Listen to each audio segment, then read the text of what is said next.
The blue waters of Aquatica Prime turned red with blood. Zephyrian cities that had stood for thousands of years crumbled under the assault of Vorthan warships. Elder Coral Bright Deep floated in the emergency chamber of the last remaining government, building, her translucent fins trembling with fear.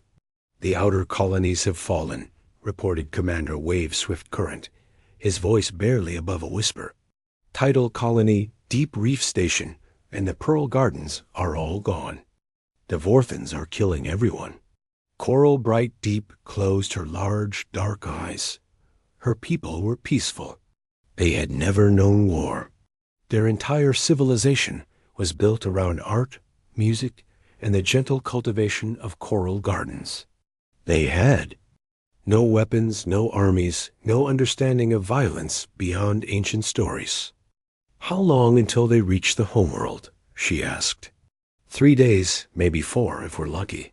The elder's assistant, a young Zephyrian named Bubble Song Rising, swam forward with a communication device. "Elder, we've prepared the distress signal. It's ready to transmit to the Galactic Peacekeeping Alliance."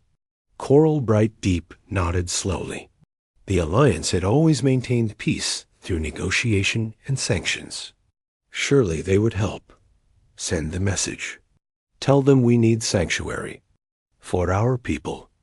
Tell them we offer no resistance to relocation if they can just save our children. Bubble Song Rising activated the transmitter. The message shot out into space, carrying the desperate plea of a dying civilization. It should have reached the Alliance headquarters in the Centauri system. It should have brought help from reasonable, civilized species who would negotiate with the Vorthans or offer refugee ships.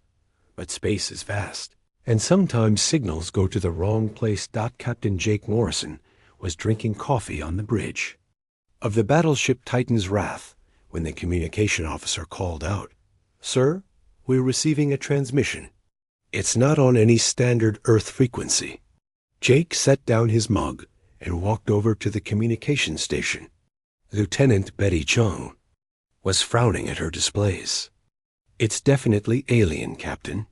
The computer is trying to translate it now." Jake felt his heart rate increase. First contact.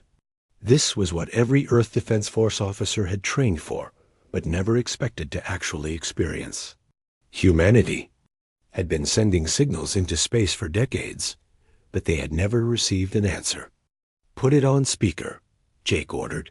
The bridge fell silent as strange. Musical sounds filled the air. The computer worked to decode the message, and slowly, words began to form on the screen. "To any civilized species who receive this message." The translation read, "We are the Zephyrians of Aquatica Prime. We are a peaceful people who have never harmed others. The Vorthan Empire attacks our worlds. They kill our children and destroy our cities. We beg for help. We ask only for sanctuary for our people. We will go anywhere you say. Please do not let our species die." Jake stared at the message. His hands clenched into fists. "How old is this transmission?" "It's real time, sir. They're broadcasting this right now." "Get me Admiral Carter immediately." Within minutes, Admiral Lisa Carter's face appeared on the main screen. Her expression was grim as Jake explained the situation. Behind her, Jake could see the busy operations center of Luna Base.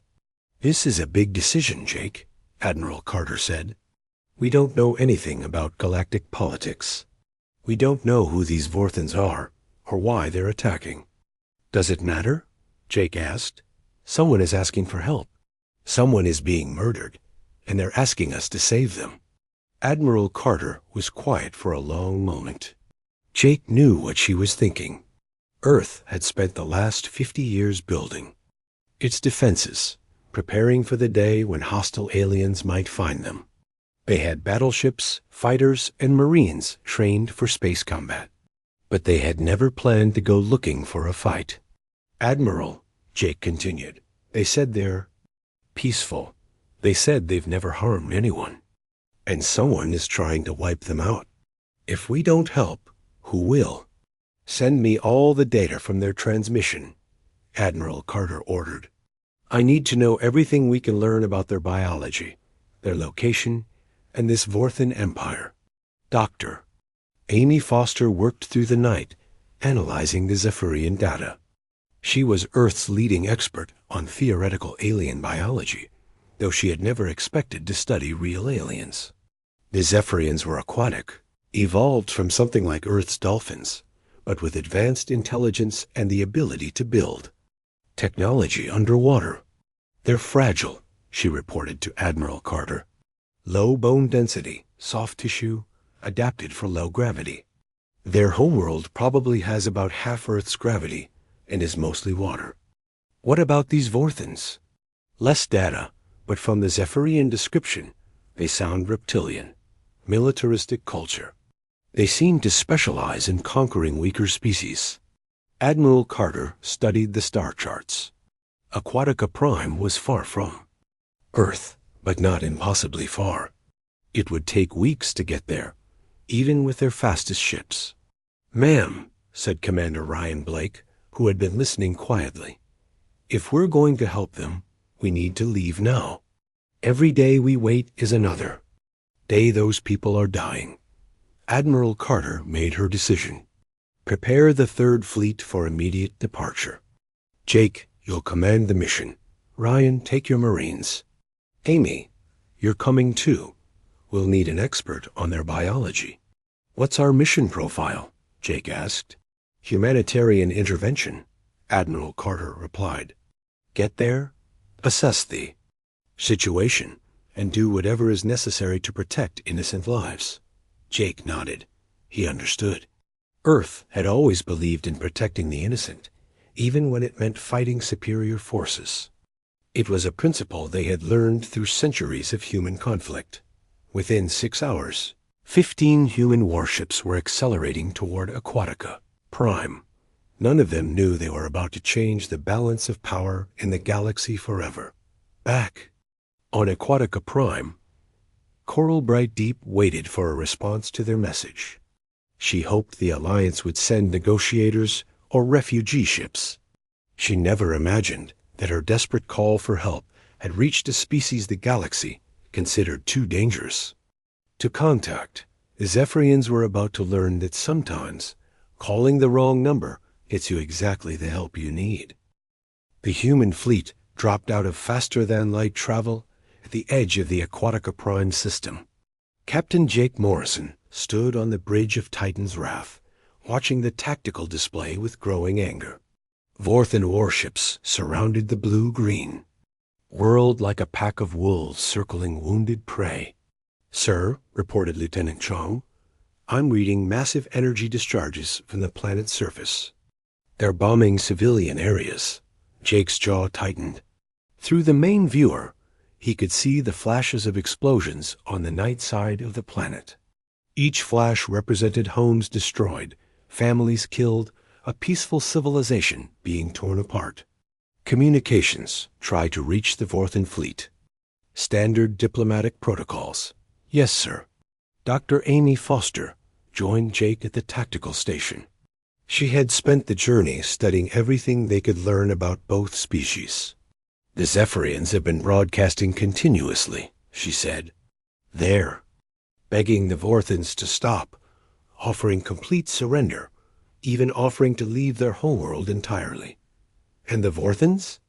They're not listening. From what I can tell, they're not interested in conquest. They want extermination. Jake felt a cold rage building in his chest. He had seen war before, had fought in Earth's conflicts, but this was different. This was the systematic murder of an entire species that had never raised a weapon against anyone. Sir, we have a response from the Vorthan fleet, Lieutenant Chong announced. They're demanding we identify ourselves. Put me through to their commander. The main screen flickered, and suddenly Jake found himself looking at something out of a nightmare. The Vorthan commander was huge, easily 8 feet tall, with dark green scales and yellow eyes.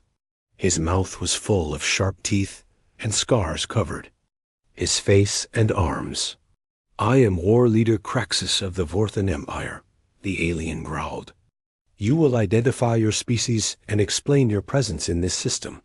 Jake kept his voice calm and professional. I am Captain Jake Morrison of the Earth Defense Force.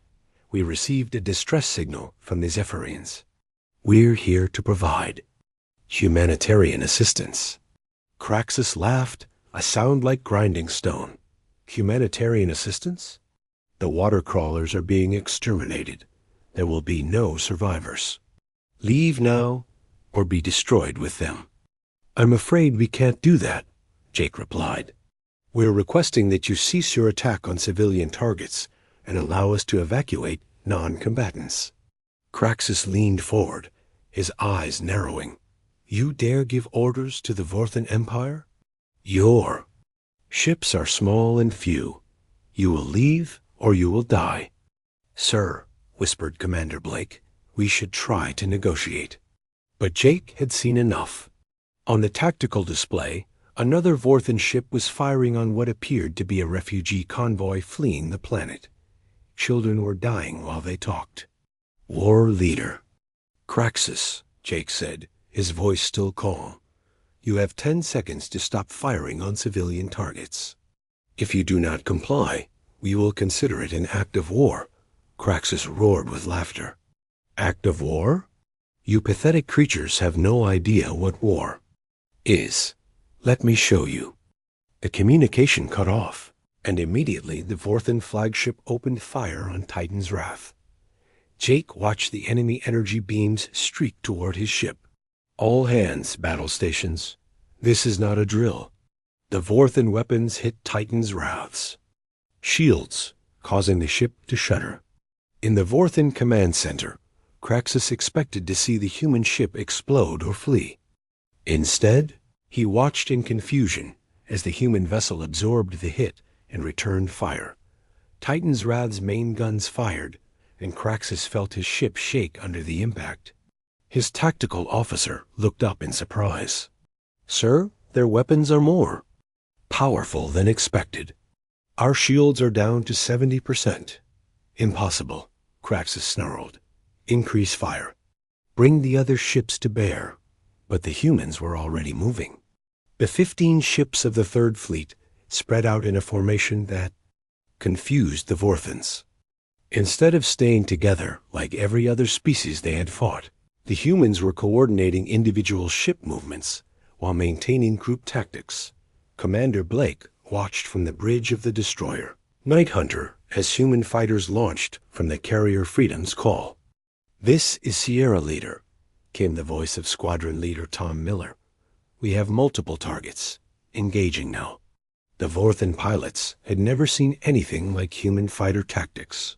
Where other species flew in predictable patterns, the humans seemed to dance through space, each pilot making split-second decisions while somehow maintaining perfect coordination with their squadmates.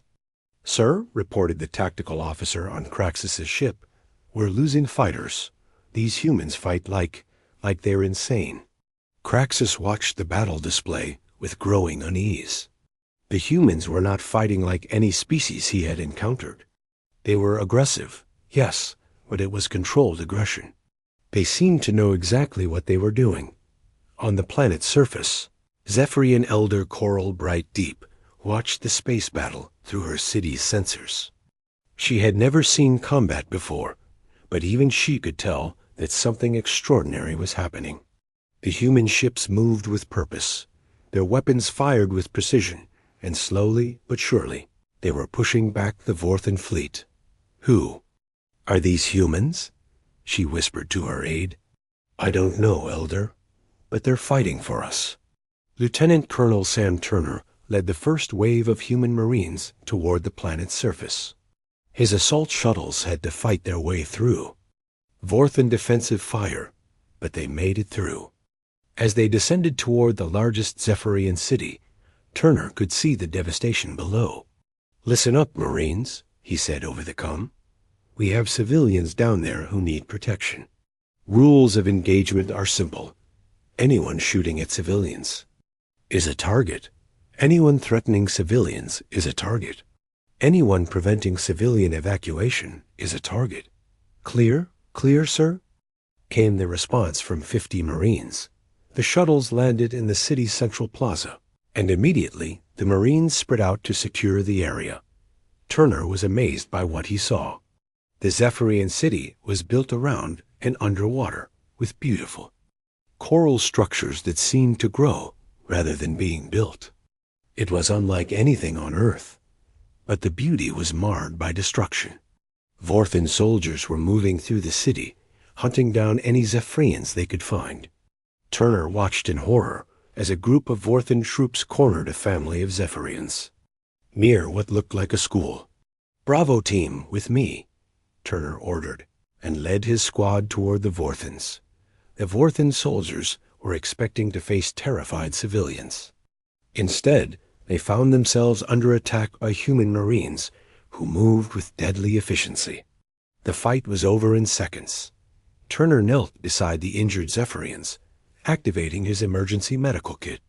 "It's okay," he said, not sure if they could understand him.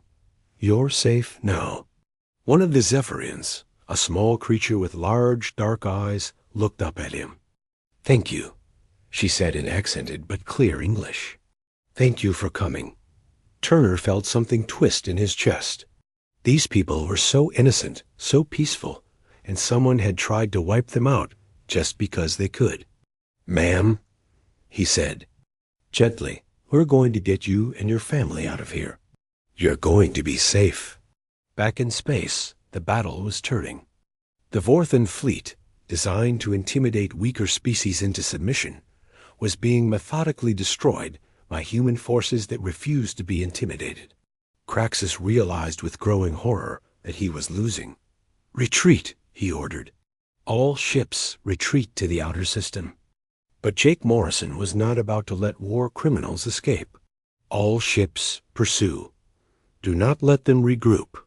The Vorthan fleet found itself in full flight, pursued by human ships that seemed to anticipate their every move. Several Vorthan vessels were destroyed trying to escape, and the rest fled the system entirely. As the immediate threat ended, Jake opened a channel to the planet. "This is Captain Morrison to the Zephyrian government. The Vorthan fleet has been driven off. We're here to help with rescue and medical assistance." Elder Coral Brightdeep's voice came through, trembling with emotion. "Captain Morrison, I am Elder Coral Brightdeep. We cannot thank you enough. You saved our entire species." "Elder, we're just getting started," Jake replied. "We need to make sure the Vorthans don't come back, and we need to help your people rebuild." Dr. Foster was already coordinating with Chief Medical Officer Kate Williams to set up aid stations for the wounded. Neither woman had ever treated alien injuries before, but they adapted quickly, using their medical knowledge and the biological data they had gathered. As the first day of the intervention ended, Jake stood on his bridge looking down at Aquatica Prime. The planet was scarred but alive. The Zephyrians were saved, but Jake knew this was just the beginning. The humans had just announced their presence to the galaxy in the most dramatic way possible. Soon, everyone would know that Earth's children had arrived, and they had brought their own sense of justice with them. 3 days after the battle, Dr. Amy Foster sat in a specially built underwater meeting room, face to face with Elder Coral Brightdeep. The Zephyrian leader floated gracefully in the warm, shallow water, her translucent fins moving slowly as she spoke. "Dr. Foster," the elder said, her voice filled with wonder and confusion, "we have been trying to understand how you found us. Our message was sent to the Galactic Peacekeeping Alliance. How did it reach your people?" Amy shifted uncomfortably in her waterproof chair. "To be honest, Elder, we're not entirely sure. We received your distress call, and we came to help. We didn't know there was a Galactic Peacekeeping Alliance." The elder's large eyes widened. You don't know about the Alliance? But then how do you travel between stars? How do you have such powerful weapons?" "We developed them ourselves," Amy replied. Elder, I think there's been some kind of misunderstanding. We thought we were just another species in the galaxy. Are you saying we're not? Before the Elder could answer, Commander Ryan Blake's voice came through Amy's communicator. Dr. Foster, we need you topside immediately. We have a situation. Amy excused herself and made her way to the surface, where a shuttle took her up to Titan's Wrath. In the ship's main conference room, Captain Jake Morrison was staring at a holographic display showing what appeared to be official galactic documents. Amy, you need to see this, Jake said grimly. We intercepted some Vorthan communications before they fled. Run the translation program on this. Amy activated her portable computer and began working on the alien text. As the translation appeared, her face went pale. Jake ... According to this, Earth is classified as a forbidden death world by something called the Galactic Council. We're listed as extremely dangerous primitive species, quarantine enforced. Primitive? Ryan Blake laughed bitterly. We just drove off their entire invasion fleet. Amy kept reading. It gets worse. Listen to this. Species exhibits extreme territorial aggression, pack hunting behavior, and adaptive problem-solving under stress. Evolved on high-gravity world with toxic atmosphere and extreme weather variations. Physical capabilities and psychological profile suggest potential for galactic-scale disruption if contact is made. Jake sat down heavily. They think we're monsters. Wait, there's more, Amy continued. Recommendation: maintain isolation protocols. Under no circumstances should this species be contacted or allowed to develop faster than light travel. If containment fails, immediate notification of Council military command required. The room fell silent. Finally, Ryan spoke up. So let me get this straight. The galaxy thinks we're too dangerous to talk to, but when someone sends out a distress call, we're the ones who show up to help. Jake stood up and walked to the viewport, looking down at Aquatica Prime. Zephyrian rescue ships were moving through the water, saving survivors from destroyed cities. Human medical teams worked alongside them, treating injuries with equipment hastily modified for aquatic use. Dr. Foster, Jake said quietly, what's the Vorthan Empire's classification? Amy checked the documents. They're listed as aggressive expansionist species. Diplomatic engagement recommended. Diplomatic engagement, Ryan repeated. They tried to wipe out an entire peaceful species, and the galaxy's response is to suggest talking to them. A new voice joined the conversation as Admiral Carter's image appeared on the main screen. I've been listening to your conversation, she said. I've also been receiving some interesting communications from something called the Galactic Council. What kind of communications? Jake asked. The angry kind. Apparently, our little rescue mission has caused quite a stir. The Council is demanding we return to Earth immediately and submit to something called containment protocols. Jake felt his anger rising. What about the Zephyrians? What about the Vorthan Empire? According to the Council representative I spoke with, the Zephyrian situation is regrettable, but not unprecedented, and the Vorthan Empire will be subject to economic sanctions and diplomatic pressure. Amy looked up from her computer.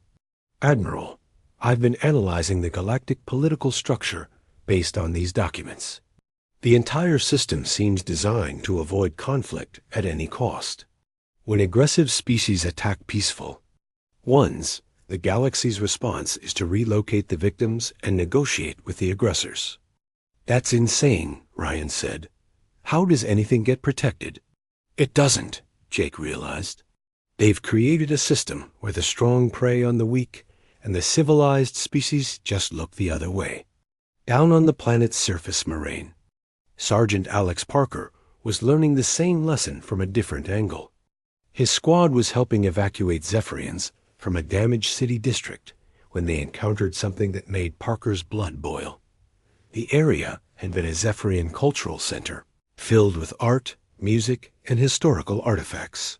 The Vorthons had destroyed it systematically, not for any military purpose, but simply to erase Zephyrian culture. "Sarge," called Private Lisa Brooks, "you need to see this." Parker swam over to where Brooks was examining what looked like a memorial wall. It was covered with names and images of Zephyrians from other worlds that had already been conquered. "There are thousands of names here," Brooks said quietly. "The Vorthons have been doing this for years." A Zephyrian survivor, an elderly male named Deep Current Singer, approached them. "Those are the lost ones," he said sadly. 12 worlds. Millions of our people. The galaxy knew, but no one came to help. Parker felt something inside him snap. Why didn't anyone stop them? The council said it was an internal matter between the Vorthon Empire and local species. They offered to negotiate, but the Vorthons kept attacking while the negotiations continued. By the time the talks ended, whole worlds were empty. Parker activated his communicator. "Captain Morrison, this is Sergeant Parker. Sir, we have a bigger problem than we thought." Back on Titan's Wrath, Jake listened to Parker's report with growing horror. The Vorthon Empire wasn't just conquering worlds. They were committing genocide while the galaxy watched and did nothing. "Captain," came Elder Coral Bright Deep's voice over the communication system, "we have received a message from the Galactic Council. They are ordering us to cease all contact with your species." "What's the reasoning?" Jake asked. "They say that humans are dangerous primitives who will disrupt galactic stability. They want us to tell you to leave and never return." Jake looked around the conference room at his officers. Amy was staring at her computer screen in disbelief. Ryan's face was red with anger. Even Admiral Carter looked stunned. "Elder," Jake said carefully, "what do you want us to do?" There was a long pause. Then Coral Bright Deep's voice came back, stronger than before. "Captain Morrison, your people saved our children. Your people are fighting to protect the innocent, while our civilized galaxy stands by and watches genocide. If the Council thinks you are dangerous, then perhaps the galaxy needs more danger." Jake smiled grimly. "Elder, we'd be honored to remain as your allies." "Jake," Admiral Carter's voice, "cut in. I'm sending you additional ships and supplies. It looks like we're setting up a permanent presence." "What about the Council's demands?" Amy asked. Admiral Carter's smile was cold. "The Council can file a complaint. Earth doesn't negotiate with people who think genocide is acceptable as long as it's done politely." As night fell on Aquatica Prime, Jake stood on the observation deck, watching human and Zephyrian ships working together to repair the damage. The galaxy had tried to keep humanity isolated because they were afraid of what humans might do. Looking at the rescued Zephyrian families, the rebuilt cities, and the joint patrols protecting the system, Jake realized the galaxy had been right to be afraid, but they had been afraid of the wrong thing. They thought humans were dangerous because they were violent. The truth was, humans were dangerous because they refused to let evil go unpunished. They were dangerous because they believed some things were worth fighting for, even when the odds were against them. The galaxy was about to learn that sometimes the most dangerous thing you can do is save innocent lives. Because once you start, it's very hard to stop. And humans had never been very good at stopping when they knew they were right. 2 weeks after the Battle of Aquatica Prime, the Vorthon Empire made their biggest mistake. They came back. War leader Craxus had spent those 2 weeks gathering the largest fleet in Vorthon history. 50 warships, including their newest and most powerful vessels, jumped into the Aquatica system ready for revenge. Craxus expected to find the humans gone and the Zephyrians defenseless. Instead, he found himself facing something no one in the galaxy had ever seen before. A fully operational human military base. Captain Jake Morrison stood in the command center of Firebase Alpha, a massive station built in orbit around Aquatica Prime. In just 2 weeks, Earth had sent construction ships, defense platforms, medical facilities, and enough firepower to defend an entire sector. "Sir," reported Lieutenant Chong, "we have 53 Vorthan vessels dropping out of FTL. They're forming attack formation." Jake activated the communication system. "War Leader Craxus, this is Captain Norrison. You are entering a protected system. Turn around and leave, or we will consider your presence an act of war." Craxus appeared on the screen, his scarred face twisted with rage. "Human, you think your tricks will work twice? This time, I bring the full might of the Vorthan Empire." "I can see that," Jake replied calmly. 53 ships. Impressive. Are you sure that's enough?" Craxus roared in fury and cut the connection. Immediately, his entire fleet opened fire on the human positions. What happened next would be studied in military academies across the galaxy for generations to come. The Vorthans expected to overwhelm the human defenses with superior numbers. Instead, they discovered that humans had spent 2 weeks turning Aquatica Prime into the most heavily defended system in known space. Defense platforms hidden throughout the asteroid belt opened fire simultaneously. Minefields that the Vorthans hadn't detected activated, destroying the lead ships. Fighter squadrons launched from concealed bases on the system's moons. But the real shock came when the human fleet itself engaged. Admiral Lisa Carter had sent Jake the 4th and 7th fleets as reinforcements. Combined with the 3rd Fleet already in system, the humans now had 45 warships. Smaller than the Vorthan force, but as Craxus was about to learn, numbers weren't everything. Colonel Maya Rodriguez commanded the human ground forces on Aquatica Prime. As soon as the space battle began, she received reports that Vorthan troops were landing on the planet's surface. "They're trying to take hostages," she told her staff. "Standard Vorthan tactics.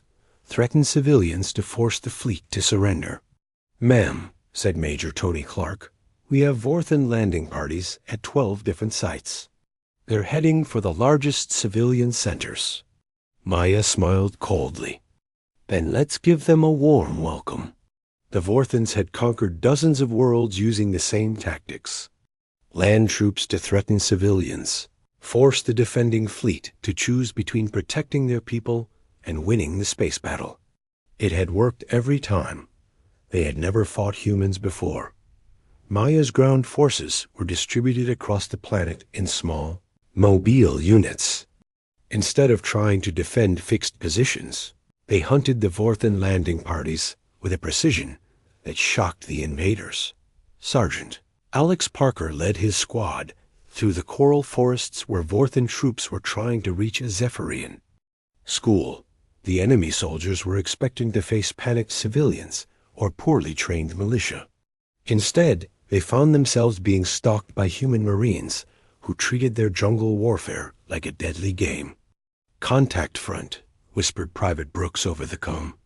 8 Vorthans, heading toward the school. Parker signaled his team. In 30 seconds, the Vorthan squad was eliminated without firing a single shot. The human marines moved like ghosts through terrain that would have slowed down any other species. "Sarge," called Corporal Mike Davis, "we have more incoming."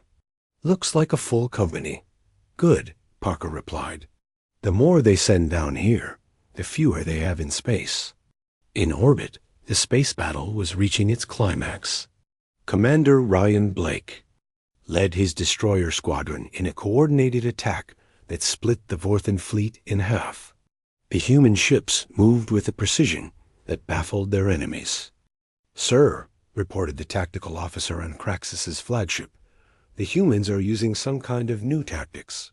They're coordinating individual ship movements while maintaining fleet-level strategy." Craxus watched his tactical display in growing panic. Every time his ships tried to concentrate their fire, the human vessels would scatter and regroup in a new formation. Every time he tried to predict their movements, they would do something unexpected. They fight like a school of fish, his navigator observed.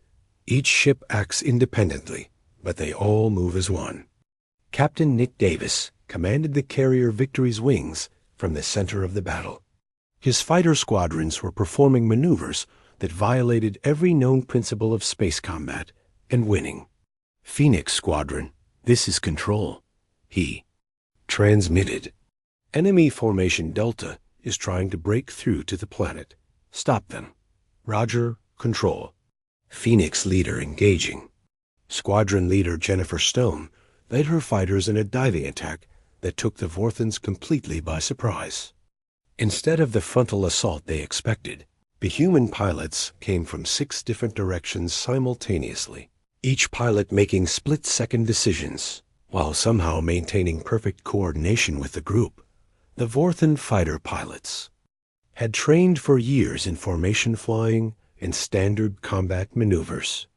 They had no idea how to fight an enemy that seemed to read their minds. Down on the planet, Dr. Kate Williams was discovering something that would change galactic medicine forever. Her mobile medical units were treating both human and Zephyrian casualties, but she was also treating captured Vorthan soldiers. "Doctor," called Nurse Carol Hunter, "the Vorthan prisoner is conscious. He's asking to speak with you." Kate approached the wounded Vorthan soldier carefully. He was young, barely more than a child by Vorthan standards, and his eyes were filled with confusion and fear. "Why do you heal me?"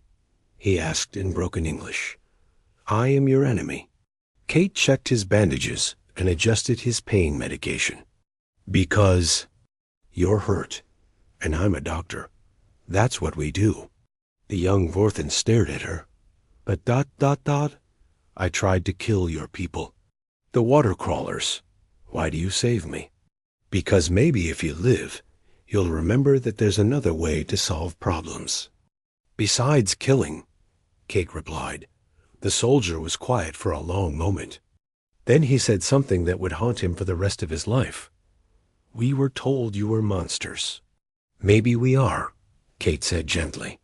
"But we're the kind of monsters who heal our enemies and protect the innocent." In space, the battle was turning into a rout. Half the Vorthan fleet was destroyed or disabled, and the rest were in full retreat. But Jake Morrison wasn't finished. "Admiral Carter, this is Captain Morrison, requesting permission to pursue fleeing enemy vessels." "Granted," came Carter's immediate reply. "Jake, it's time the galaxy learned that there are consequences for genocide." The human fleet pursued the retreating Vorthans out of the system and into the next one, where they caught the remnants trying to regroup. The final battle lasted only 20 minutes. When it was over, war leader Craxus found himself alone on his crippled flagship, surrounded by human ships. Jake Morrison's face appeared on his screen one last time.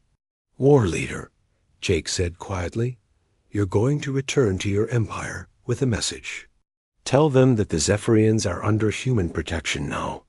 Tell them that any Vorthan ship that enters this system will be destroyed. And tell them that we know about the other worlds, the other species you've murdered." "That ends now." Craxus was barely able to speak. You ... you cannot stop the Empire. We have hundreds of worlds, thousands of ships." "Then I guess we'll have to build more ships," Jake replied. "This is your only warning. Leave the innocent alone, or we'll come for you." As Craxus's damaged ship limped away, Jake turned to his bridge crew. They had just won the most one-sided victory in human military history, but none of them looked happy. "Sir," asked Lieutenant Chong, "do you think they'll listen?" Jake looked at the tactical display, showing the debris of 50 Vorthan warships scattered across 2 star systems. "Probably not, which means we have work to do." Back on Aquatica Prime, Elder Coral Brightdeep floated in her chamber, reading. Reports from across the galaxy. Word of the human victory was spreading, and something unprecedented was happening. Other species were sending messages to Earth, not official government communications, but desperate pleas from civilian populations. On worlds threatened by various aggressive empires. "Captain Morrison," she called over the communication system, "you need to see these transmissions." Jake reviewed the messages with a heavy heart. The Kalari, silicon-based creatures from the Vega system, were being slowly poisoned by an empire that wanted their mineral-rich worlds. The Harmony Singers, a species of musical beings, were facing cultural extinction as conquerors tried to silence their songs forever. Dozens of other species were reaching out, all with the same message. Please help us like you helped the Zephyrians. Dr. Amy Foster joined Jake in reviewing the pleas. "We can't save everyone," she said quietly. "Earth doesn't have the resources." "Maybe not," Jake replied, "but we can try. And maybe if we show the galaxy what's possible, other species will start standing up for themselves." Colonel Rodriguez reported in from the planet's surface. "Sir, we've finished processing the Vorthen." 6 months after the Battle of Aquatica Prime, the galaxy was a very different place. Captain Jake Morrison stood in the main conference room of Harmony Station, humanity's first official diplomatic outpost, watching representatives from 47 different species argue about the future of galactic civilization. The station orbited Aquatica Prime, a symbol of the new alliance between humans and Zephyrians. But it had become much more than that. It was now the unofficial capital of what journalists were calling the Protection Coalition. The Galactic Council demands that this illegal assembly be dissolved immediately, declared Counselor Vex Prime 7, a tall, blue-skinned being from the original council. The humans must return to their homeworld and submit to proper containment protocols. Elder Coral Bright Deep floated in her specially designed tank, her voice calm but firm. "Counselor, with respect, the Galactic Council had the opportunity to protect innocent species for centuries. You chose not to act. Others have now taken up that responsibility." Jake stepped forward. "Counselor Vex Prime 7, we've been over this before. Earth will not submit to containment, and we will not abandon our allies. If the Council has a problem with that, they're welcome to try to enforce their demands." The Counselor's skin shifted to an angry purple color. "You cannot simply ignore galactic law. Your species is classified as dangerous for good reason." "Yes," said Dr. Amy Foster, consulting her tablet. "According to your own records, we're dangerous because we're aggressively territorial, adaptive problem solvers with pack-hunting instincts. Counselor, those are exactly the traits needed to stop genocide." Commander Ryan Blake, now promoted to Admiral and serving as the Coalition's military coordinator, added his own perspective. "Counselor, in the 6 months since humans became active in galactic affairs, we've stopped 3 different genocides, liberated 12 oppressed species, and established the first effective interspecies peacekeeping force in recorded history. If that's what dangerous looks like, maybe the galaxy needs more dangerous species." The meeting continued for hours, but Jake already knew how it would end. The Galactic Council could protest all they wanted, but they had no way to enforce their demands. The Protection Coalition now controlled enough star systems and commanded enough military force to ignore Council authority entirely. After the session ended, Jake walked to his private office where Admiral Lisa Carter was waiting via hologram. "From Earth, how did it go?" she asked, about as expected. "The Council is furious, but they can't do anything about it." "How are things on Earth?" "Busy," Carter replied with a tired smile.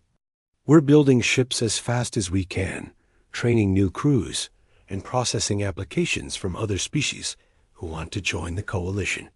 Jake, we're receiving over 100 requests for help every day." Jake sat down heavily.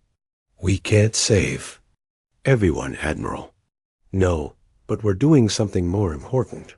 We're showing the galaxy that it's possible to stand up to bullies. Look at this. Carter's image was replaced by a star map showing recent political changes across the galaxy. Species that had been passive for centuries were suddenly developing their own defense forces.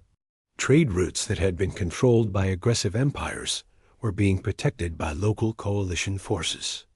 Entire sectors were declaring independence from oppressive governments. The Vorthan Empire has lost control of 30 systems in the last month, Carter continued. Not to us, to local uprising forces using tactics we've shared with them. The Kalari have driven off their oppressors entirely. The Harmony Singers are teaching other species their defense songs. Jake studied the map with wonder. It's spreading, like wildfire. The galaxy is remembering that they don't have to be victims. A chime from Jake's door interrupted their conversation. Come in. Dr. Kate Williams entered, followed by a young Zephyrian wearing what Jake recognized as a Coalition naval uniform. The Zephyrian was Wave Swift Current, who had become the first non-human to graduate from the Joint Military Academy. Captain Morrison, Wave Swift Current said, his English now fluent. I wanted to report that the first all-Zephyrian patrol squadron is ready for duty. Jake felt a surge of pride. Congratulations, Commander Wave Swift Current. Your people have come a long way. With respect, sir, we are not just Zephyrians anymore. We are Coalition citizens, like you. Like all the species who believe in protecting the innocent. Dr. Williams stepped forward. Jake, Commander Wave Swift Current isn't the only one with news. We've had a breakthrough in our cultural exchange program. She activated a holographic display showing what appeared to be a massive space station under construction. This is the Freedom Academy, being built in the neutral zone. It will be the first truly interspecies university, where beings from across the galaxy can learn about technology, medicine, diplomacy, and military science. Who's funding it? Jake asked. Everyone, Williams replied with a smile. 47 species have contributed resources, technology, or expertise. The Zephyrians are designing the aquatic sections. The Kalari are handling mineral processing. The Harmony Singers are creating communication systems that work across all known languages. Jake looked at the display in amazement. The station was enormous, designed to accommodate the environmental needs of dozens of different species. It would be a symbol of cooperation, unlike anything the galaxy had ever seen. Admiral Carter's voice brought his attention back to the hologram. Jake, there's something else you need to know. We've received an official communication from the Vorthan Empire. Let me guess, more threats? Actually, no. It's a request for peace negotiations. Jake raised an eyebrow. After everything they've done? Apparently, they're facing revolts on 26 worlds. Their military has been so focused on external conquest that they never developed effective internal security. When they're oppressed, populations learned that resistance was possible. They started fighting back. Commander Wave Swift Current spoke up. Sir, if I may suggest, perhaps we should consider their request. Not because they deserve mercy, but because their people deserve the chance to choose a different path.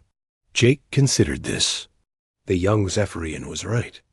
The goal had never been to destroy the Vorthan Empire, but to stop their aggression and protect their victims. Set up the negotiations, Jake decided, but make it clear that any peace agreement requires them to withdraw from all occupied territories and pay reparations to their victims. 3 days later, Jake found himself in the strangest diplomatic meeting of his life. War leader Craxus, the same Vorthan who had tried to destroy Aquatica Prime, sat across from him at the negotiating table. The Vorthan looked smaller somehow, defeated by months of military losses and internal rebellions. Captain Morrison, he said quietly, "My empire is dying. Our people are turning against us. Our military cannot control the revolts. We ... We ask for mercy." War leader, Jake replied. 6 months ago, you tried to commit genocide. Why should we show you mercy? Because, Craxus said, his voice breaking, I have seen what you do with prisoners. I have spoken to my soldiers who are captured and healed by your doctors. They tell me stories of humans who could have killed them, but chose to save them instead. They say you are monsters who act with honor. Jake exchanged glances with Admiral Blake and Elder Coral Bright Deep. War leader, what exactly are you proposing? Surrender, Craxus said simply. Complete surrender. We will release all occupied territories, pay whatever reparations you demand, and submit to coalition oversight of our government. In exchange, we ask only that you help us rebuild our society into something ... better. The negotiations took weeks, but eventually an agreement was reached. The Vorthan Empire would be dissolved and replaced with a federation of Vorthan worlds, governed by elected representatives and monitored by coalition peacekeepers. Former war criminals would face trial, but the Vorthan people would be given the chance to create a new future. 1 year after first contact, Jake stood on the observation deck of Harmony Station, looking out at a view that would have been impossible to imagine just months before. Human ships patrolled alongside Zephyrian vessels, while transports from dozens of species brought supplies and personnel to the growing coalition dot in the distance. He could see the Freedom Academy nearing completion. Soon, the first class of truly galactic citizens would begin their studies, humans and Zephyrians, reformed Vorthans and liberated Kalari, all learning together how to build a better galaxy. Dr. Foster joined him at the viewport. Penny, for your thoughts? Jake smiled. I was thinking about that first distress call, how the Zephyrians were trying to reach the Galactic Council and accidentally reached us instead. Best wrong number in galactic history. Maybe it wasn't wrong after all, Jake mused.